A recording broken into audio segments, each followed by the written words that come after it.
Татинском районе проживает более 16 тысяч человек, из которых 4,5 тысячи – это дети. По словам главного врача поликлиники Сарданы Кононовой, новая поликлиника обеспечит жителей Татинского района комфортом, удобством и оказанием качественной медицинской помощи. Детская служба поликлиники оснащена современным оборудованием, позволяющим провести диагностику и лечение на самом высоком уровне.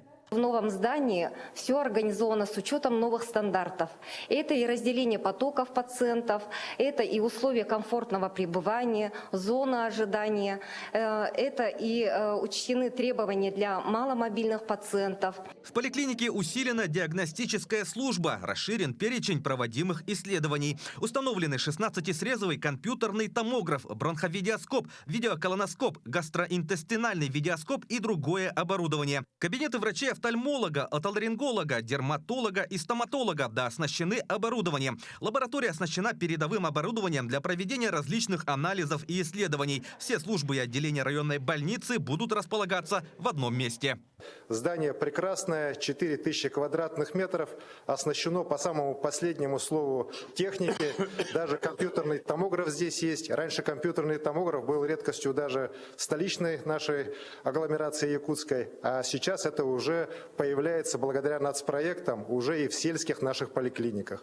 Татинская поликлиника – один из 14 крупных медицинских объектов в сельских районах республики, которые строятся по программе модернизации первичного звена здравоохранения до 2026 года.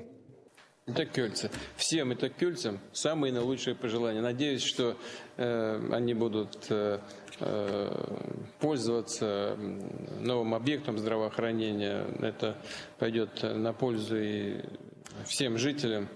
Но таких объектов у нас на селе в целом должно быть, конечно, гораздо больше. И в Якутии, и в других регионах Российской Федерации. Будем работать, программа есть, надо ее выполнять. Национальные проекты, инициированные президентом России Владимиром Путиным, стартовали в 2019 году. За этот период в Якутии введено рекордное количество объектов, включая республиканский перинатальный и республиканский кардиососудистый центры, 2 центральные районные больницы, 65 врачебных амбулаторий и фельдшерско-акушерских пунктов.